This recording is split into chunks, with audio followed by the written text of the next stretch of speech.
be having a technical meeting with Robert's Rules and all of that, even though we don't follow Robert's Rules anyway. Let's not kid ourselves. But we figured that you all deserve a weekly check-in, so we are going to do that. We're going to have a weekly check-in. We're going to talk about pirate topics, what's been going on over the course of the past few weeks, how our current projects are stacking up, and we are also probably going to have some informal discussion. So this is not really a meeting. Think of it more like a little podcast, something like that. I am Anthony J. I am from Indiana. I am the chair of the Pirate National Committee. It doesn't matter who else introduces themselves first, but have at it. I'm Drew Bingaman. I am the captain of the Pennsylvania Pirate Party. And, we're okay. Yeah, cool. That's it. I'm, And our other guests today. there are others, yeah. Hi, folks. I'm Rose Klein, aka Yari. I am the chair of the California Pirate Party, and also the secretary of the PNC. We're hanging out. Hi, I'm Mitch DeVillo. I am the Swarm Care Manager of the United States Pirate Party and the captain of the Chicagoland Night, the Illinois Pirate Party. Oh, Mitch, while I have you here, you have a really interesting update, or not really an update in Illinois, but the Chicago mayoral race has kicked off. Are there any updates about ILPP nominations, any things like that in the running at the moment? At the moment, we're discussing multiple endorsements, not so much an endorsement of a single candidate, but more so hey, these are the candidates we really like, and if you vote for any of them, you're voting for a winner. But I'm also really, really trying to narrow that down to one candidate. But we will see. If we endorse multiple, we endorse multiple. If we end up endorsing one, the one I really like, so we'll find out. All right, thank you so much. I just wanted to get that while you were here because I was interested in it. What else do we want to talk about? Do we have any informal reports? What's going on in everyone's states? I've got some things I could talk about, but I'll open up the floor. I think there was one, I had a couple things just I wanted to throw out here. Since it's not a meeting, I don't want to put anything formally out there. But I just had a few things I wanted to bring up just since we're in person, we're in the room. I was intending on hosting throughout the month of February outreach meetings for state members. So every Wednesday, I was planning on having states, the same way we did the libertarian ideological outreach. This is the same thing, but instead of ideologically, it's just, hey, if you're from this state, these states are all going to come together for a Zoom meeting or a Jitsi meeting, and we're going to talk about, how far your state is from being a pirate party or what your state needs to be a pirate party. I intend to have that take up the entirety of February, every Wednesday in February, and then the last day would be March 1st. So that should take up the next 5 weeks of outreach. That is hopefully we can, see recruitment numbers boost from that, and hopefully we see people who have been interested in the party show up to find out what they need to do to put the nail in the coffin. Other things I want to bring up in the future involves the PNC board, which can be discussed at a later time. It does involve a slight bylaws change, just because it would affect the role of a position member, namely vice president. But again, I don't want to get to that point until we get to the point of we're ready to have this full-on discussion. Oh, welcome, Misty. I believe you are our new Massachusetts representative. Is that correct?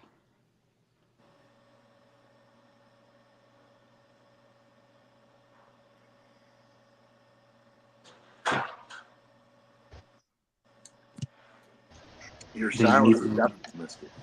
They may be figuring out Jitsi currently.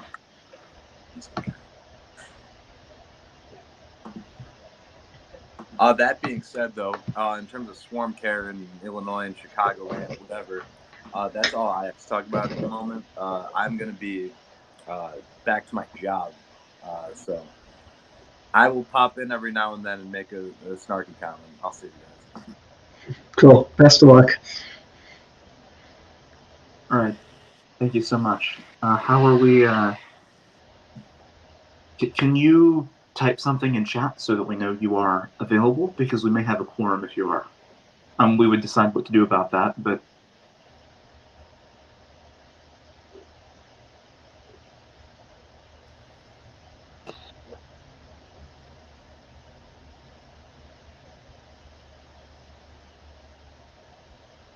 Misty, just FYI, I believe that was directed at you. oh yes, sorry.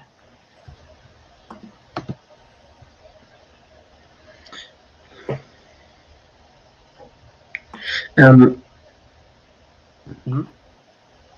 In the meantime, Drew, you want to go, or I can hop on and talk updates. I guess, yeah. I mean, I think I can go. I don't have a whole lot going on. I am working on some initial plans for my run for third party / independent office class to be given sometime in March, most likely. So, yeah, I'm in the early stages of figuring that out, where we're going to do it. We're going to do an online version and then possibly do one in person. So, the one in person might come a little bit later in the year, but looking at maybe March for run for office as a third party / independent in Pennsylvania. So, Okay, thank you, Drew. I will, before you go on to anything else, I will butt in and say that is perfectly all right, Misty. Thank you for being here. That probably means we will continue to have an informal meeting, so this is probably a great place for you to start. Just listen and get acquainted with the national meeting. Don't feel the need to do anything tonight. We're just goofing off tonight, so people know, so we can give everyone an informal update on how the week went. So don't worry about it. Back to you, Drew. Oh, I mean, that's pretty much it.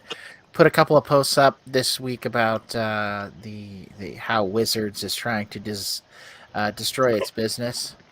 Yeah. I saw that. So,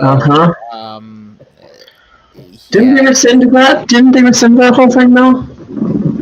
I haven't been keeping up with it. Yeah, I think. Well, I don't know that their final draft of what they're actually going to implement now is it. I don't think that's out there. I know they pulled back on like almost everything that was controversial, and I posted a video from the YouTube channel Legal Eagle. If anybody's ever watched his stuff before, he's pretty decent. And he made some interesting points that, like, some of this stuff that they're putting into their agreement may not even be legal. Like they might not even be able to have control over certain aspects of what they think they have control over. So it's really interesting. But yeah, Wizards of the Coast has been crapping on its customers quite a bit. I know they've been crapping on Magic. The Magic stuff has been terrible. I've stopped playing.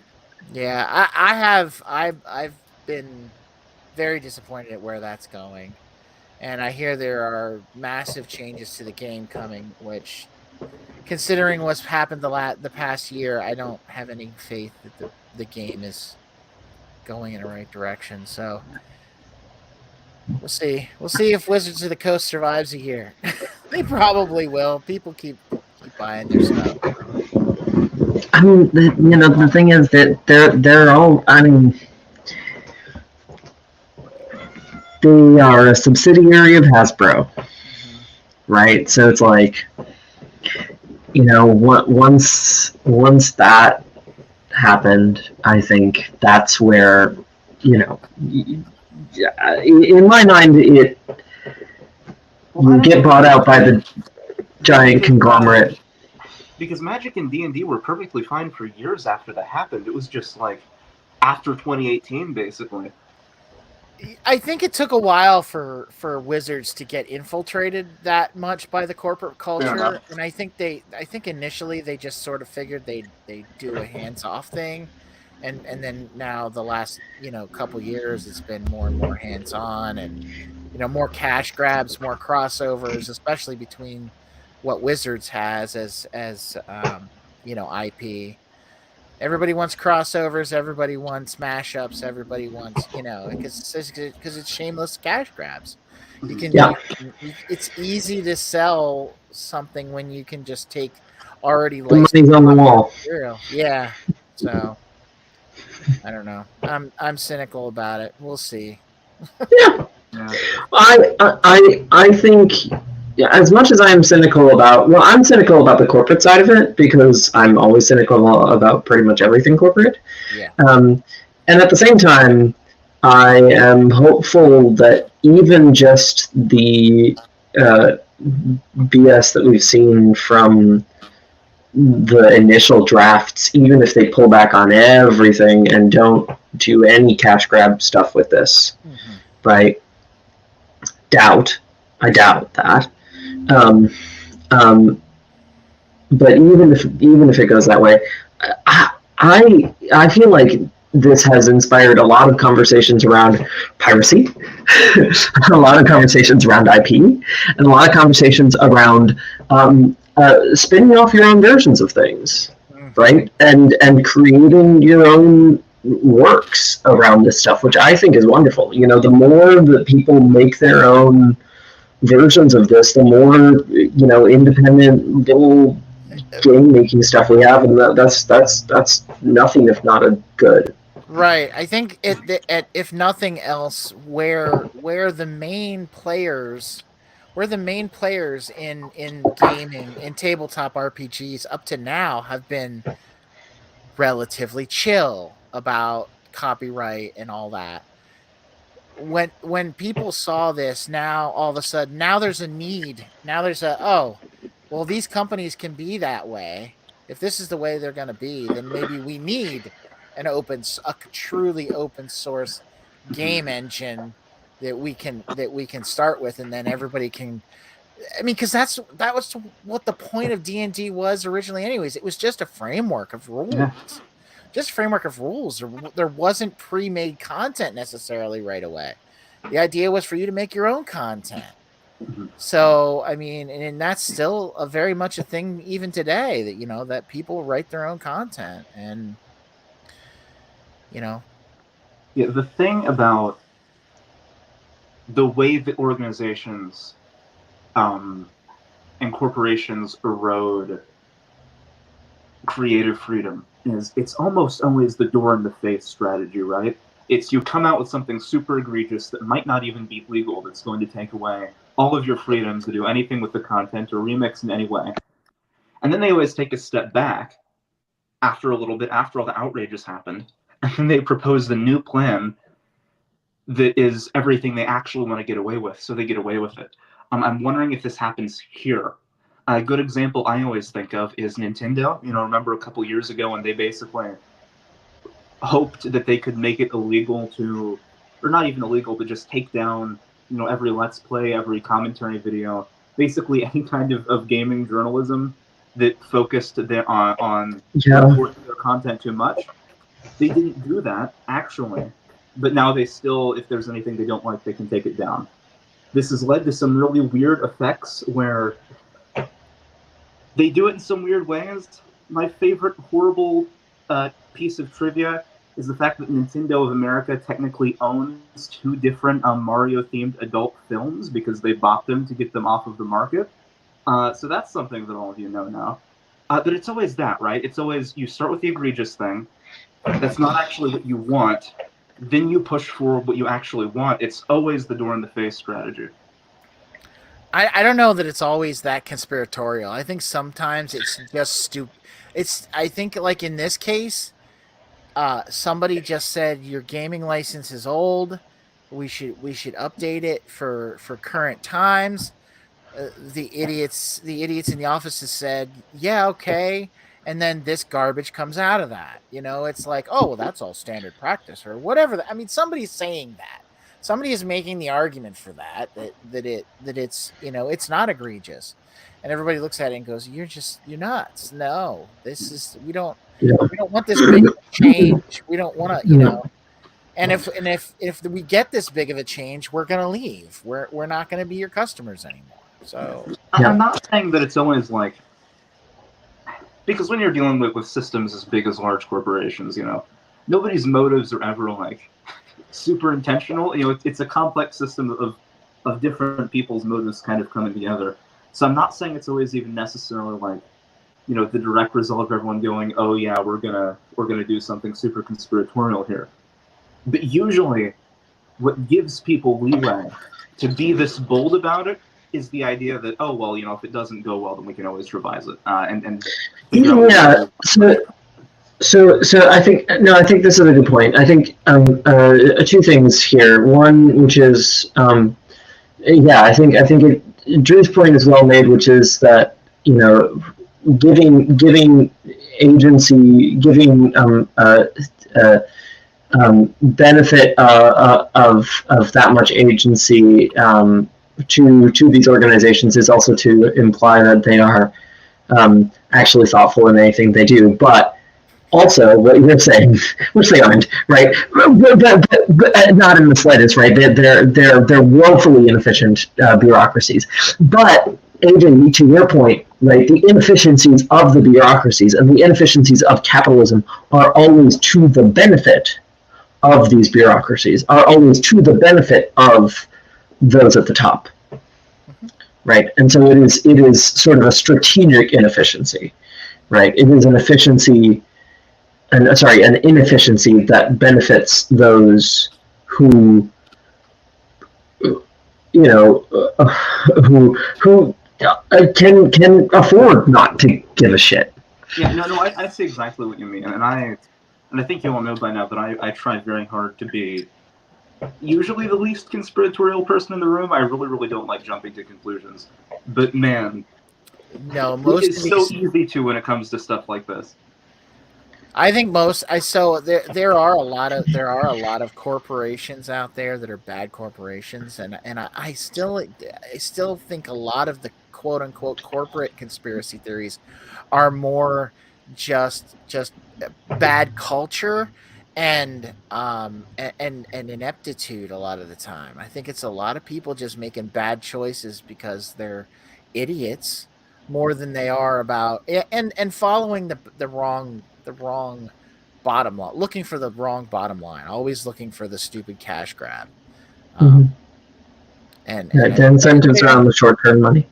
Yeah, I don't think a lot of these things that actually cause a lot of harm are actually intentionally meant to cause a lot of harm. I think they're intentionally meant to mostly be a short-term cash grab in a lot of instances, rather than and that's all it is. It's looking out for, you know, the quote-unquote company's bottom line, even if you're not seeing the whole picture. Which in this case, with the D&D and Wizards,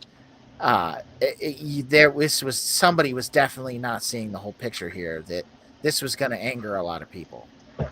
So, yeah, that's kind of why we see the now retraction of a lot of it, and we'll see in the end if it really does make a difference or not. You know, if they decide to change their ways. But I know Wizards of the Coast really needed a smack in the face or something, because they've not been the best to their consumers in the last year or so. Oh, yeah. I'm very happy that they got a smack in the face. I think they really needed that. Yeah. Yeah, I think the biggest problem with Wizards is it's so darn profitable. Like it's like the most profitable division of Hasbro. So they're milking it for everything it's worth, and you know. Mm-hmm. Big corporation bad. Wizards was better when they were on their own. Yeah, hot take. Big corporation bad. Big corporation bad. So true. Yeah. No, yeah, I do think you bring up a good point about trying to not get too conspiratorial with this. I don't know. I've seen it with copyright specifically. I've seen that exact strategy play out so many times. It definitely makes me a bit hesitant. Though I do think you raise a good point in general, which is with Wizards specifically. Pretty much every bad decision they've made with D&D or Magic the Gathering or anything else where they've just made really dumb decisions with things like IP, it has almost always felt like it's come from a point of negligence or from some internal battle between Hasbro and the people that actually work on the games that we never get to see, or other things like that. So maybe I should be a little bit more optimistic. If somebody wants another industry that's starting to do some of this stuff that is very, to me, anti-consumer, I mean, let's look at BMW and their heated seat subscription. Like, it's in the car, I didn't hear right? about It's this. in the car. They Oh, have you not heard about that? No. Yeah. Yeah, no. Software turn it off. Like they use software to block it out unless you are paying the subscription for it. That is insane. Yeah. Whoa. Yeah, and I mean, I think Tesla does some similar things with their subscription services too. Like, and there's some weird stuff when they change hands that I've heard some people have had some issues with Tesla and the accounts on the car and goofy things happening. But anything, to me, there should never be a software locked out feature like in a car. That's no. I mean, if it's a software feature that's like for the entertainment system, that's literally just a software feature, it might be a little bit different. But man, like something like heated seats, are you kidding me? You went and put all that in there. It's in the car, and you want to also it takes more effort. I'm like, I don't know. I mean, I guess it feels like, at least to me, that it would take more effort to wire it through like the electronic panel than it would to just. Yeah. Now you have it. Now you have that switch or relay is connected to the entertainment system instead of it just being a button that you push, right? So and this is another thing, like BMWs are also not known for their electronic reliability. So, when is it gonna die? And are you gonna keep getting charged if you don't, if you still have the subscription but the seat dies? Yeah. Even if the seat dies, you still get charged. I mean, there are things that are coming in now that like this with the cars and being so digitized and controlled that manufacturers are looking at these sort of things. I think we're going to see a lot of fights very soon, especially with right to repair. I see big fights coming with right to repair. That's I think the thing that's worst. Okay, I've come around. I've come around to the point of a view of copyright should also be abolished. Personally. Oh, so you become a complete copyright, total copyright article. Yeah. I am okay if it was abolished. I think it needs substantially reduced. Like there's no way. Yes. Like it's way less. It has to be. I mean, it's is it 70 years after death right now still, or is it 90? 90. I think it's 90. Is it 90? Yeah, I think it's 90. Good glory. Yeah, it's insane. It's anything. Yeah, things have to be 100 years old before they're out of copyright, and that's insane. That's that can't even imagine that. Like, well, the other thing too is this, like when you take like some of the sampling and remixing issues. I think that stuff needs to get ironed out too, because when you make a new work of something, I don't know. I think there's too many people. There's too many people. Too many people like forever sucking off the 90-year-old teat there of whatever music that they've got still. Oh yeah. Still registered in trademark and in copyright. It's ridiculous. It's crazy how little music that you associate with being very old that you're actually able to use. And I guess that's the same for all art. But for music specifically, you run into some really, really weird things, especially when it comes to things like recordings of classical music, where you're like, no, you can't use this recording because it was actually recorded in 1970 and is owned by Warner, and things like that just make it so difficult. Yeah, because it's based on the recording and what actual recording you're using, not the music necessarily. Yep. So that also is a factor. Yep. Because if you're performing copyrighted music, there's issues with that, even if it's your own original performance. It's ridiculous. It's a rabbit hole. No, see, I think if we got rid of copyright in that sense, it would be. I mean, it's just based on the incentives of it, right? There is.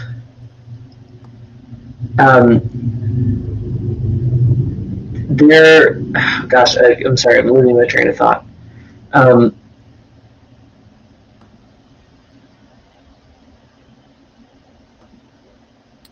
Totally gone.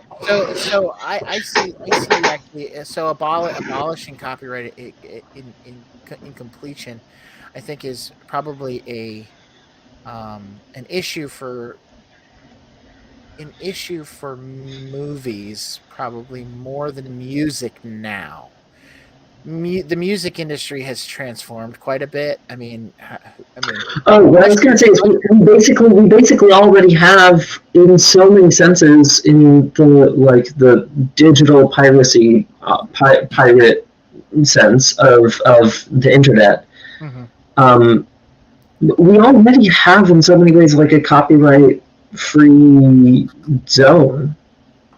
You know, I'm not really, but like a little bit, like it's treated that way in some sense, or a very loose copyright zone. Mm-hmm.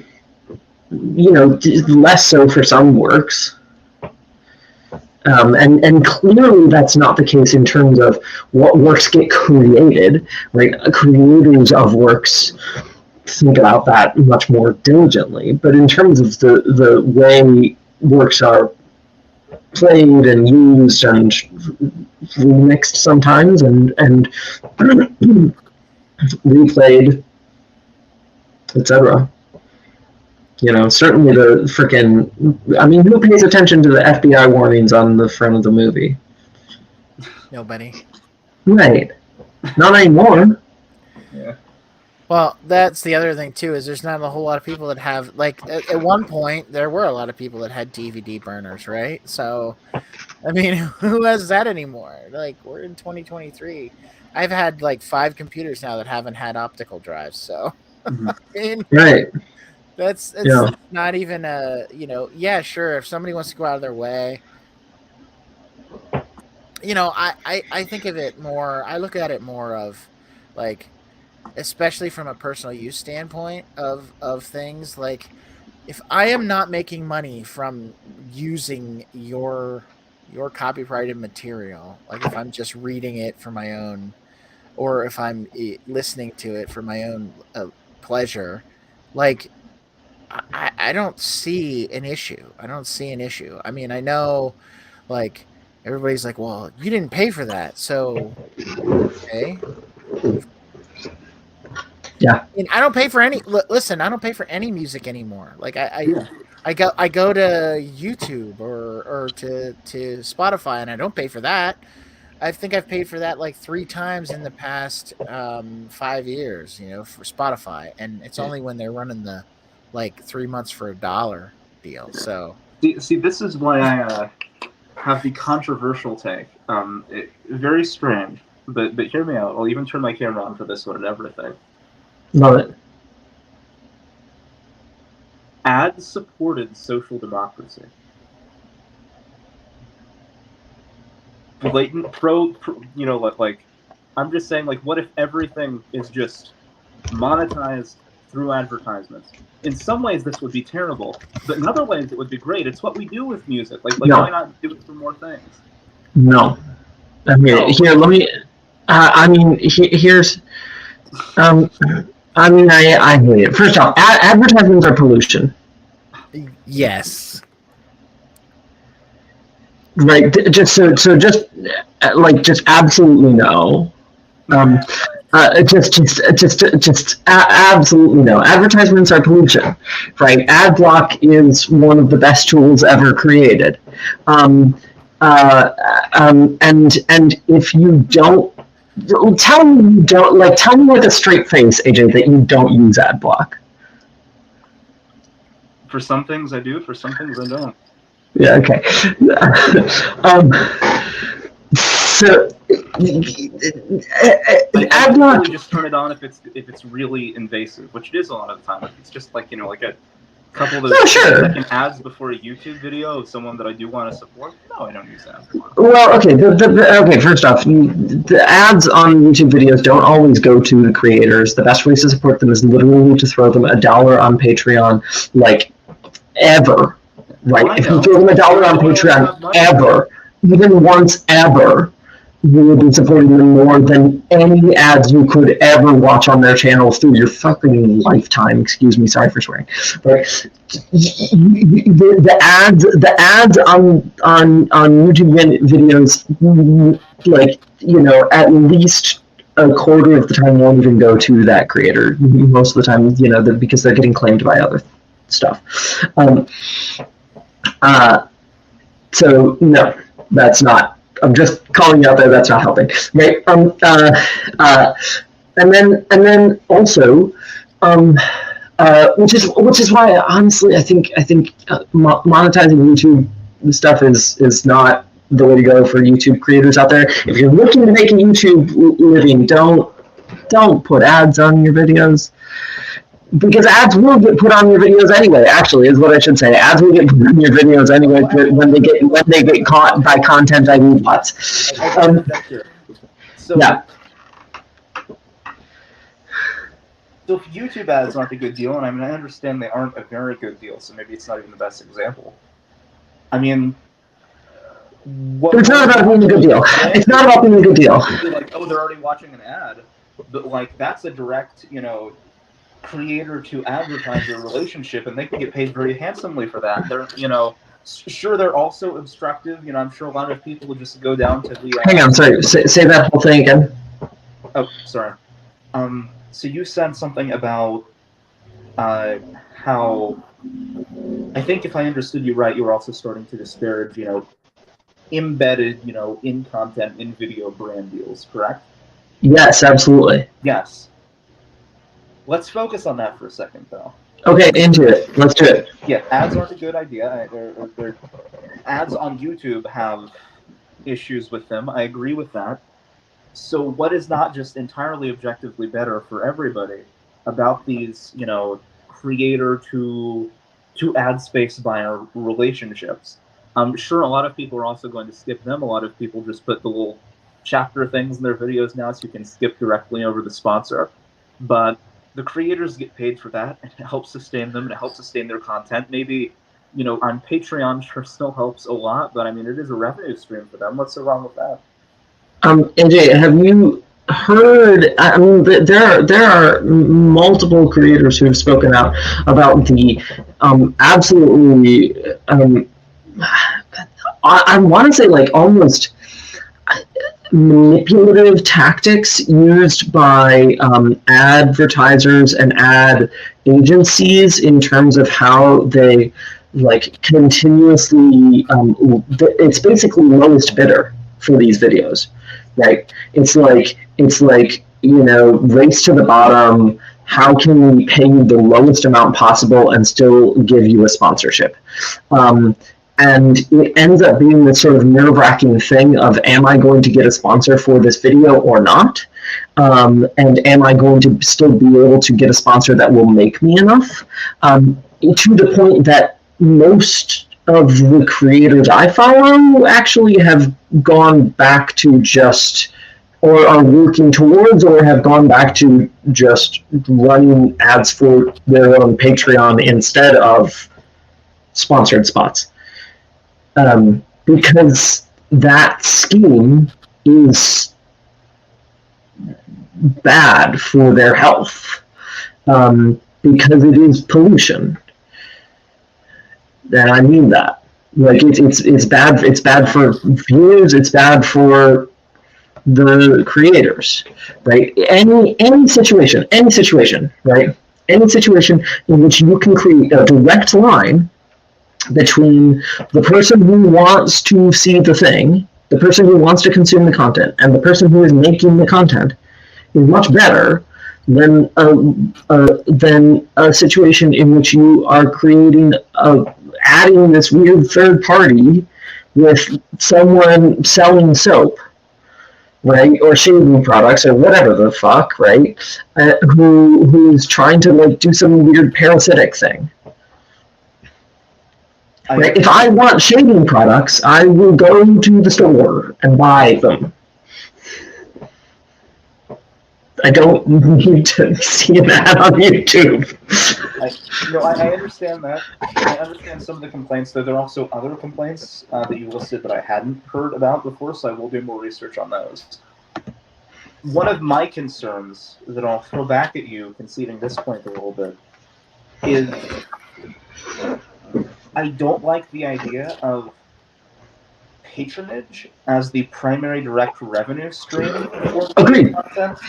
Agreed. I'm worried that goes just back to this thing of turning everything into a subscription service, and in the long run that will cost patrons more money, and that they might content creators might not necessarily even benefit all that much from that. Okay, so I mean, hot take, right?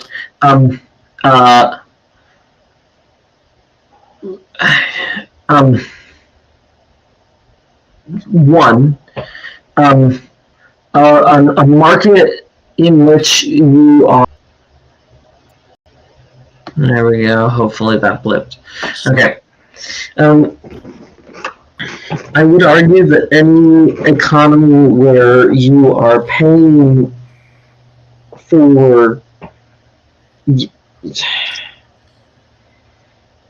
economy where you are paying creators directly for their work is going to benefit you and them more than an economy where you are, yes, it doesn't seem like you are paying as much, but your time, your attention, and your data is being taken by advertisers.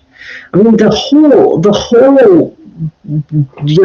data broker schema, right? All internet fingerprinting, cookies, that whole shtick is set up to sell ads, right? And it is entirely unnecessary. It is entirely unnecessary. Like 90% of the stuff we complain about online is to sell ads, and we don't need it. Right? And like if I can get all of my needs, everything I need in life, without a single goddamn advertisement crossing in front of my eyes. Mm-hmm.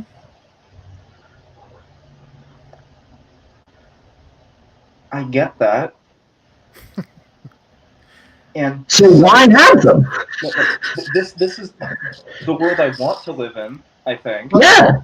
So then the question then is. So then the question is how we get there. No. The question is that if we don't like copyright, and we're gonna make copyright go away. Mm-hmm. How do content creators get paid? I'd assume just the direct patronage, right? And in every way. I mean, that is what I'm kind of skeptical about. Because I mean, obviously, you can that everyone is just living off of like donations and commissions, right? And that seems very unstable.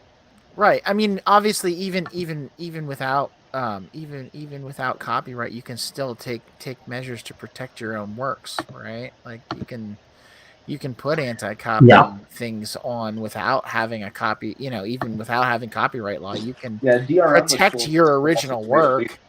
Mm-hmm. And you can still put it behind a paywall but that doesn't mean that you're going to have any recourse if somebody shares it, I guess. And Yeah, no, and the thing is, so usually what people do then is exactly that. So they'll host like specific live events, and they'll put them behind a paywall, right?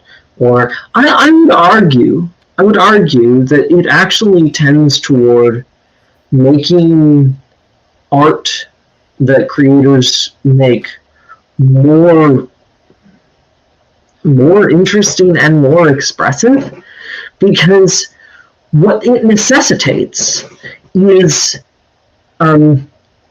ephemera, right? What it necessitates is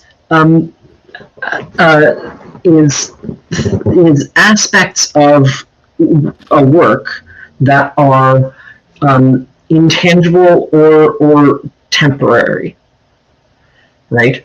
I.e., like the thing that you are paying for is the part that will not last. mhm.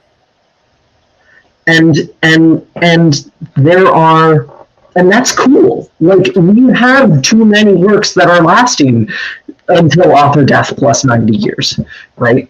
Mm. I hate those. I want them to die so that we can get the freaking, the necromass needs to go back into the soil and feed the rest of it so we can get some goddamn biomass back into this thing. Anyway. Right. And we need to feed so much, because everything is derivative anyways. Yeah. We derive, the stories and everything, it's all derivative of something. So to have this idiotic copyright, and especially some of these things where there's people saying, crying plagiarism, when there's an unoriginal story and another unoriginal story that just happen to be similarly unoriginal, that's ridiculous. And we need to get, this is how things evolve. Art evolves when you take prior work and add to it. That's how we get,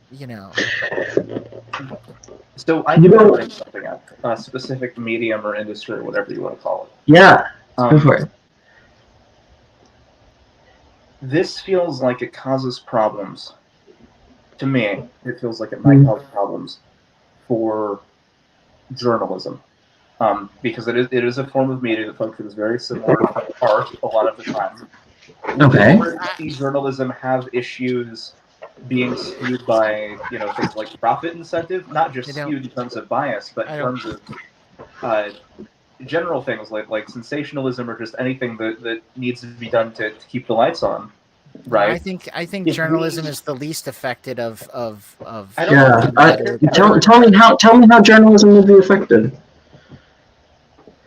or what factors would affect it. I think the traditional way is in which media is currently paid for, with purchases through copyright and advertisements, provide a general kind of stability. If we figure out how to get rid of them. Isn't most of journalism paid for through subscriptions though? Except for the think about, if you're subscribing to a service, a larger, broader network, then I think that's just the same as paying for a cable channel. But if we're talking about independent journalists, I think that there's very much an incentive there to, I need to do that ephemeral stuff. I need to be a bit bombastic about things, or I'm not going to have enough money to put food on the table. I have to report the interesting. And so it becomes like a mini profit incentive that really screws over smaller, more independent journalists, when I think bigger firms wouldn't have to worry about that, right? Because it would just be like paying for a cable channel.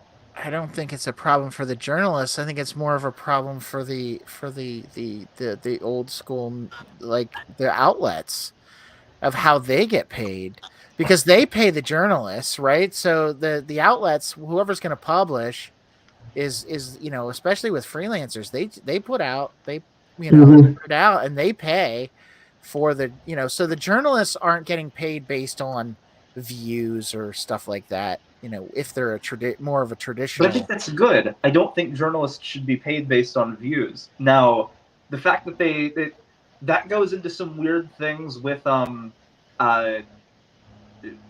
weird labor rights related things when it comes to whether or not excess capital is stealing wages, all of that wacky high concept stuff. But I think generally, on principle, I think that it's good that journalists are not necessarily paid by in that way. Yeah. Okay, I agreed. Yeah, I mean, honestly, I think that's a bad system, anyways. I think the other thing too with journalism, because I think it would be probably one of the least affected of any kind of literature, is because that stuff has such a short shelf life. Like it's going to be paywall, if it's going to be on a site that has a paywall, even if somebody copies that and shares it out there, that content, especially considering the 24 hours news cycle, that content is going to has an expiration date. That it comes a lot sooner than, say, a novel or even like a biography or something like that. Those things have years of shelf life, where a current events kind of a news story just doesn't. I think the thing that, per what Drew said, the part that might have trouble is actually maybe the IP of like the news outlet, right? So I don't know if this is what you were saying, but they're like, I wonder if I could, if I got a team of folks together and we wrote some good ass stuff, right? And let's say I, was like,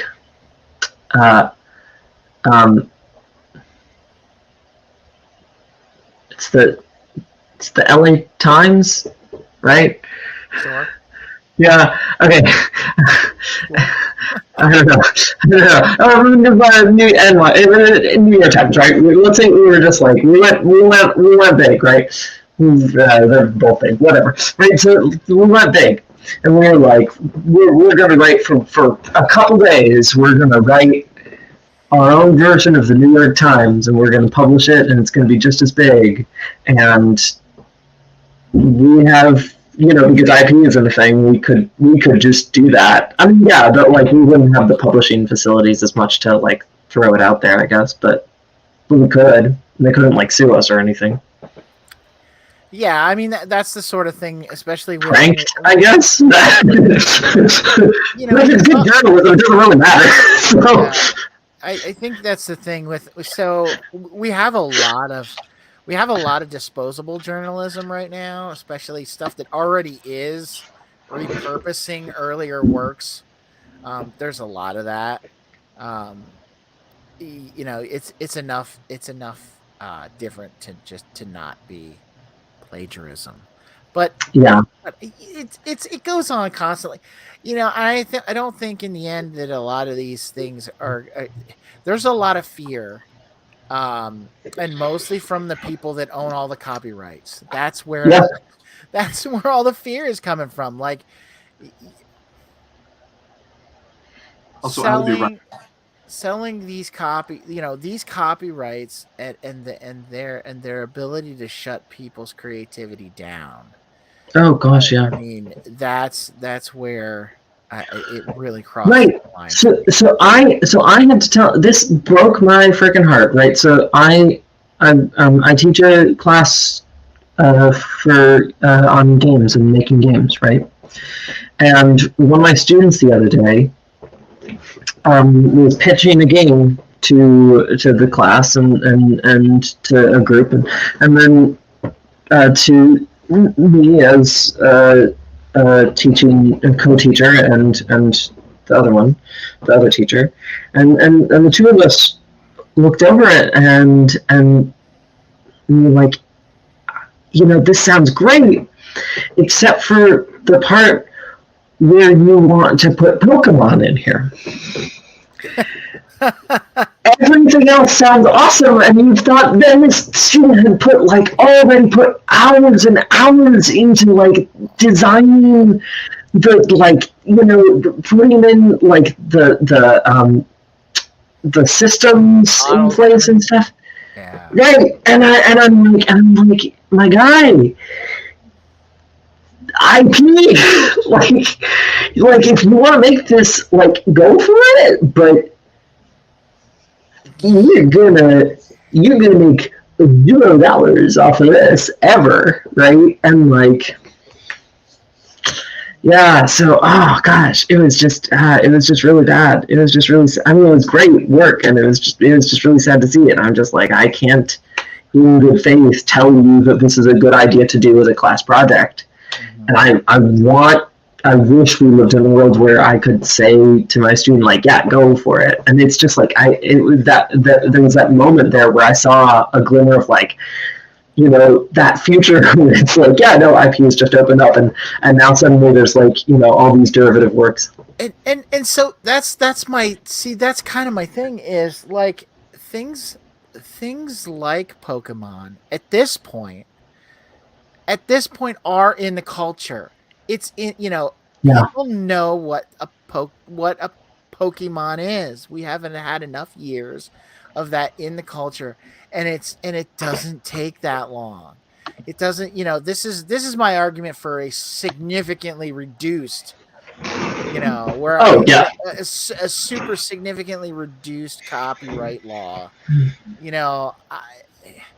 I don't want to completely take away people's ability to profit from their works when they're, new and novel, I guess is where I'm at. But I don't want to see the abuses of, say, let's say the biggest abuser of it is Disney, right? Yes. I have been summarily convinced that having the system in place at all in terms of incentives does not help people actually make profit off of their works even at the beginning. Yeah, because people that are going to steal it are going to steal it anyways, right? I think that's part of it. We have people, yeah. I mean, there's that for sure, right? So people who are going to steal it are going to steal it anyways, and also, people who are going to steal it are going to steal it anyways, and if you want to make money off of your work, then it's actually having a system without copyright means that you can. I mean, it means that you can make money off of derivative works. It means that you can make it. I mean, it just opens up so many more possibilities. So it's yeah, I mean, to some extent, for me, it reminds me of some of the some of the fan cuts of Star Wars, that have been edited. Oh gosh, that could have been shown in theaters. Yeah, well, that's just it. I mean, those things could have been a lot more accessible if they were, not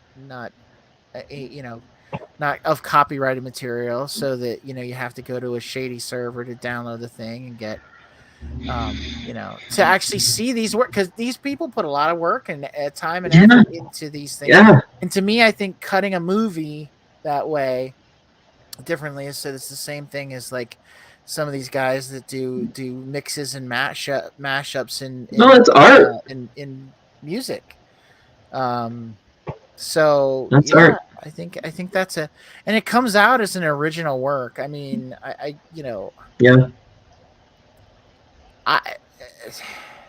this is where I think people got to the point where they know that, okay, well, if I just steal this idea, I can't say that I got the idea from there because then I'll get sued for copyright. Well, if we'd have had the other ethos and just had an attribution culture, to say this Yeah. this work is derived from George Lucas's Star Wars or something like that. Well, this is what I'm saying. Like that's fully actually like kind of how the art community works online, like the digital art community and stuff. Like that's fully how that works in the art community online. Is there's almost no pursuit of copyright. It's all attribution. It's all sort of post copyright. And I think that would, and that's, and those are things that, well, and things like with people in the open source community too. It's all trying to get past this idea of, one man owns, God knows what all Microsoft has in their pockets, but that idea that one person can control that, which I guess maybe Bill Gates doesn't control it all by himself anymore, but at one point he did. And well, him and Google, the Google team also. Yeah, the Google. For goodness sake. Okay. Well, now AWS. Gosh. Oh, sorry. No, we're just okay. Billionaires that control the world, kind of a thing. Oh yeah, my favorite topic. I don't know if I told you all. Did I tell you that I worked for Amazon for a time? That's a story for later, but you did. You have mentioned that. Yeah. Whew, that was an interesting experience. What I was gonna say is while I was gone, I was thinking a little bit more about this journalism thing because I want to flesh it out. I don't know how this relates to my other point. It's just another thing I want to say. Something else that concerns me is the best way I can put it is it's kind of like the ANCAP dilemma, right? If you get rid of the systems that currently exist without creating newer, better ones, all of the entities and structures that benefited from the previous system are just going to move in and become the new system, right?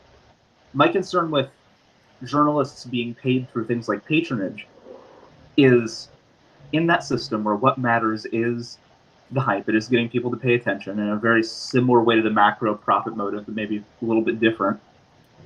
I'm worried that it would give a really good advantage for basically for PR people to cut the middleman out of their arrangement. Because now it currently goes, press people, the press, consumers or citizens or whatever word you want to use, right? If I can't entirely formulate this point, but I'm worried that would give them an incentive to cut out the middleman, a middleman that usually works as a filter, right? That's how it's usually explained in sort of, media theory is that journalists kind of act as the filter, only the gatekeeper, only the information that they want to put out there crosses through. But if the goal is for everyone to just be as not sensationalist as possible, but kind of to get as much attention, I don't think that's the goal. A PR firm, something that functions like a PR firm, from essentially just taking their business to journalism and saying, hey, companies, tell us what you want us to put out there to the public, and we'll write the news story for it. First off, AJ is getting paid the same way the journalists are. First off, AJ, one, that already happens. Two. Well, I know it already happens to some extent, but I'm saying that I think it would make it worse. Let's think about the incentives here, right? Like, if you are, I fully disagree, right? Okay. I fully disagree, because if you are,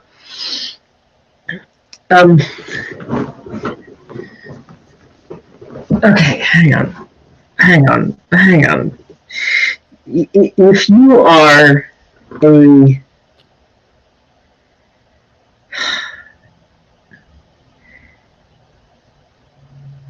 if you are a journalist, right?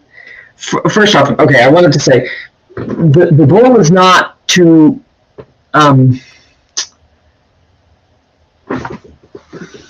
exaggerate is not the word you used, but it's another word for it. That's not the goal.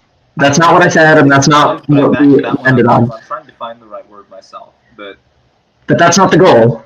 That's the goal is not voraciously capture people's attention, right? That is not the goal now, and that would not be the goal then. The goal has not changed. Well, I know that's not the goal with the journalists, because they want to do it to, because they have a passion for it.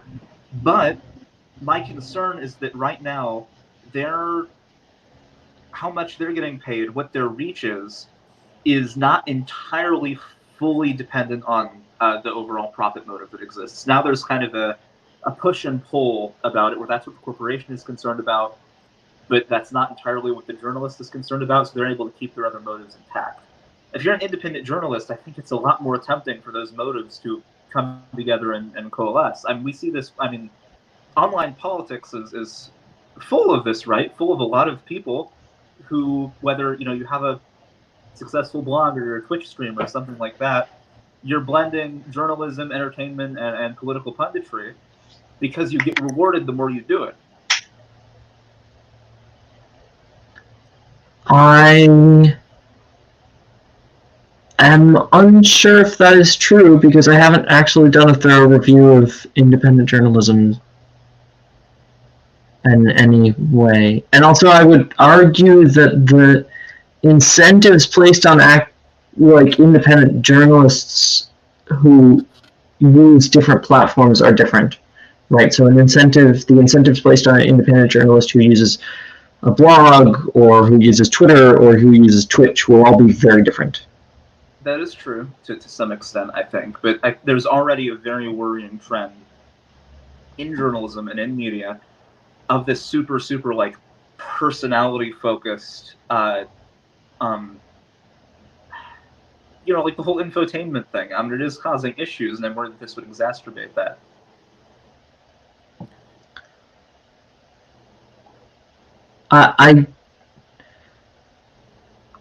The info. No.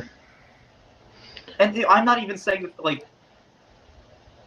a lot of these new concepts from people getting their news from the internet. I'm not saying that's necessarily bad. I think there are a lot of new developments that are very good because at least it's getting a lot more people to pay more attention.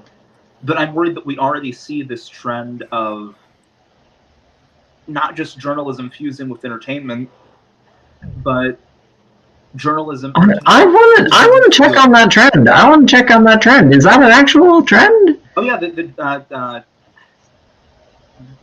one of the journalist societies, I think, in 2020 or recently, they even put out a whole thing saying, "Hey, capitalize on it," because that's what the Zoomers want. Okay, that's nice, but also, generational shit often I find is, especially when written by older generations about younger generations, is BS. A lot of it's very incorrect, but that's just the example that came up to the top of my head. It is a worrying trend that exists. And I'll try and actually provide you with sources for that. Maybe now. Okay. Well, yeah, I'll have to look into it. Yeah. Is I guess what I'm saying. But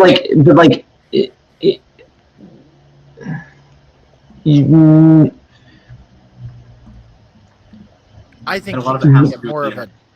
I think we need to get more of a nonprofit motive back into some of this. Everything.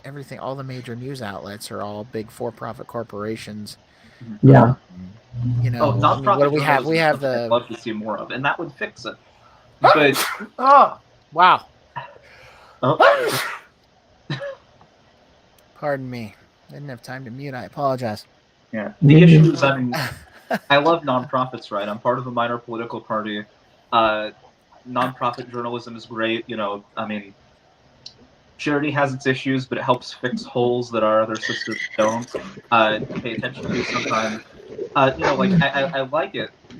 Well, But see, It the always thing has is to it compete with for-profit enterprises, at least for now. Again, some high concept stuff.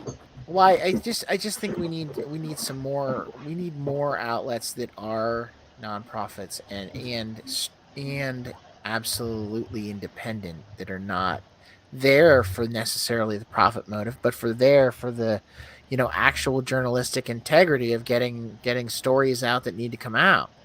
I think that's part of that's sort of the appeal to the conspiracy theory type people, that all these stories need to come out, but I mean there are a lot of stories that need to come out.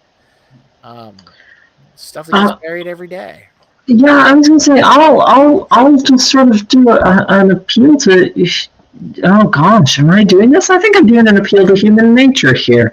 What am I? I'm violating one of my own common rules. Okay. Right, I'm doing an appeal to human nature. AJ, here's the thing.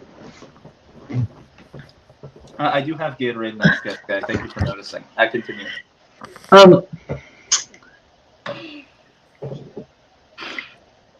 We are here trying to find, through discussion, an element of truth. Mm-hmm. I would argue that is, per journalism writ large, a drive that most humans have. There's my appeal to human nature. Is a drive to find an element of truth. What? Most people are looking for their version of the truth. For a version of truth that agrees with their preconceived notions. I think those are two different motivations. I think those are two different motivations. I think they are looking for the truth, and they are looking for something that agrees with their preconceived notions. Yeah. Okay. And I think that sometimes those align and sometimes they don't. And the degree to which a person is able to see those two align or disalign is a whole different ability that some people are able to practice and some people aren't. Right. Yeah. Oh, Yori. Nice Guy just messaged me, asking me for the link. I think they want to come in and participate. Oh, okay. Yep.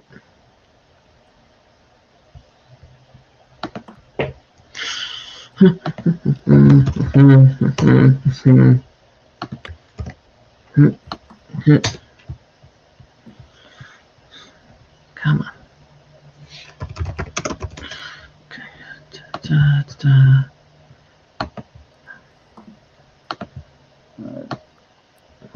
Yeah. Oh, I found the Neiman Labs is the organization that does these journalist predictions. I don't know how,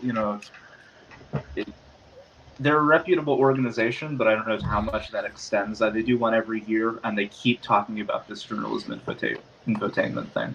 I'll send you the links for this. I mean, it's not wrong. There is definitely a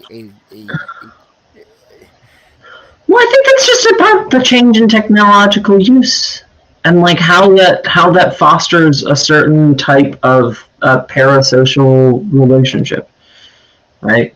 Mm-hmm. And so right, the technology we use has a certain lens to it, a certain bias to it, right? Right? I don't, it's funny. I have never met either of you in person.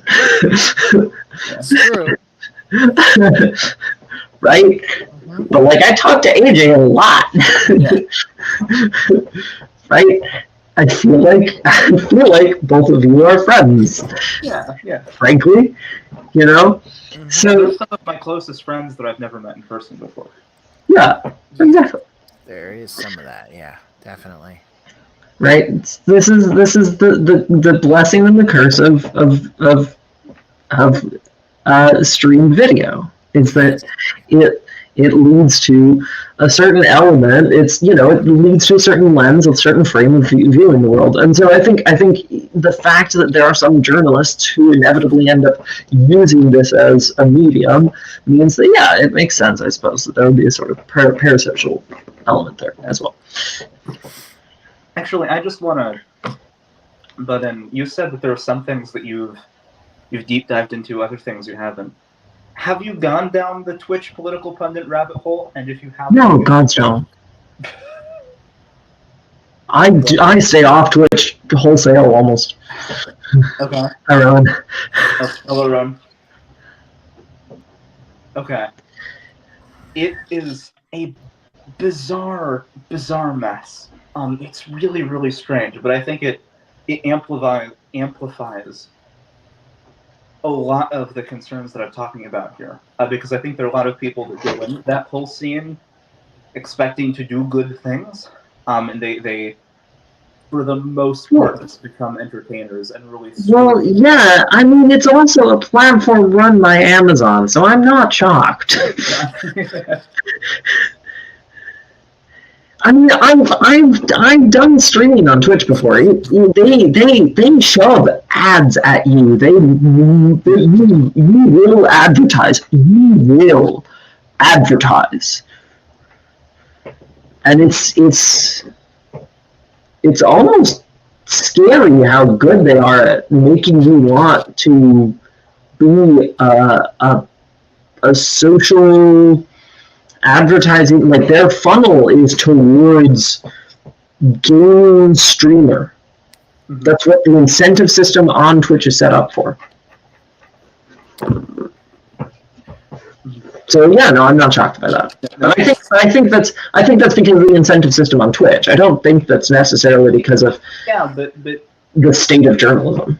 But I think it's a good example of what I'm talking about, because naturally the state of journalism is driven by different incentives and interactions.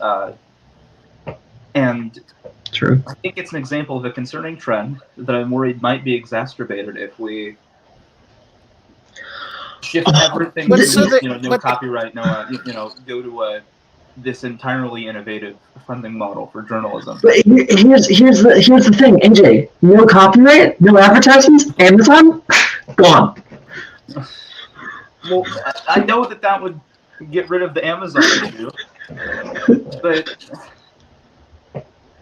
I mean, this is the thing. It's like that incentive system suddenly. I'm not entirely, but that incentive system suddenly, it becomes what we want it to be as a community, essentially. So there's still, here's the thing. Even works that are out of copyright, like the classic literature, if you still want a paper copy of it, you gotta pay for it. Somebody will still sell you a copy of, Also, literature. You can print, or you can print it yourself if you want a paper copy. But it will still cost you something, whether it's just a ream of paper or, $4.99 at a bookstore. Well, yeah, so people can create their own paywalls. But in the age of the internet, how much does that matter? Journalists can write books or publish, actual newsletters and do things that way, and that would still, okay. If that's what we're focusing on, then that would force everyone's hands and basically turn every journalism operation into like a worker co-op, and that would be super cool. But if we're talking about, we're talking about the age of the internet here. If you put something behind a paywall, like on Patreon or something, or devise a subscription service like the New York Times has, or anything like that, people, if there's nothing stopping people from getting the content, Patreon's a pretty good paywall. A whole lot of things that were supposed to be Patreon exclusive. I have always found that the answer to whether something is going to be massively pirated or not is how much does it cost to access legitimately. You're right about that. If it's reasonably priced, to the demand, there's going to be minimal piracy. If its price is high, compared to the demand, there will be much more piracy because more people are going to be willing to, the people that actually do the ripping and the sharing and all that stuff, and then there's the other people that are going to be willing to go out there and do it. Even if there is no copyright, you're still going to have, new content is still going to be behind some kind of something, whether it's even if it's just a monthly service fee that you pay to Netflix, right? So their stuff's behind a paywall. I mean, yeah. So There's still the ripping and the sharing that needs to be done, and so those people would still have a barrier towards doing that. Yeah. I don't correct. think there's any I don't think long term or majorly there's really a value proposition in long term copyright. I just don't think there's a value proposition in it. There are people that make a value proposition out of it, like Disney, but with not really making any content that is relevant to the old copyrights. And think of all the things that have been locked away by these like holding companies, these copyright holders, who will suddenly have to release this shit. Right? Like that. That's a major draw to the Pirate Party just in general is lessening copyright so all that stuff can be set free. I'm not arguing with that. Yeah, and Disney, and honestly, Disney uses tons of stolen stories anyways. I mean, there's almost Cinderella, Snow White, they did the Rapunzel with their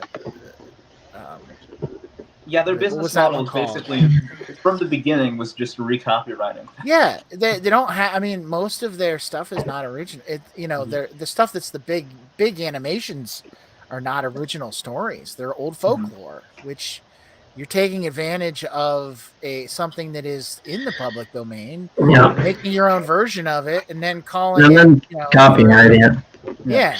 So, especially those things are even worse. Like you're taking a story that is not original, making an animation, and now it's forever Disney. Yeah, it's the whole meme about like this is my original OC, do not steal, right? Except it's no, it's not the Ice Queen, it's Elsa from Frozen. Yeah. It's so that's the other side. That's the other side of Disney, especially where it's like you don't really have a whole lot of, it's not. Yeah. They don't have any room to talk about copyright. No, I don't think so. I don't think so. But getting the exceptions. I'm gonna interrupt this and say I gotta run. I would love to let y'all have a conversation with Rowan at least for a little bit. The stream might blip soon for a bit, so I'm gonna just in case put the stream key in the chat. There you go. So someone can paste it in the. You know how to do that, AJ? I will probably have to head out soon anyway. Yeah, me too. Should we or Rowan? Is there anything you want to say? No, nothing crazy. No. I was going to see if there's anything I could add on. I'm a bit late anyway, so I apologize for that. No, you're okay. No, you're good. I'll try to be on time next time. Yeah. I'm good. I'm good. I got to head out anyways too. Yeah. So I'm good to hang. If anyone who's watching this could go into the polls channel on the Discord and respond to my poll if you want to get trained on Wikipedia, or not Wikipedia, but the US Pirates Wiki. That's what it is. It's not Wikipedia. It's the US Pirates Wiki. That'd be great. Please do that. That's all I want. That's all I want to say. All right. So that we can schedule a time. Anything else anyone else wants to say?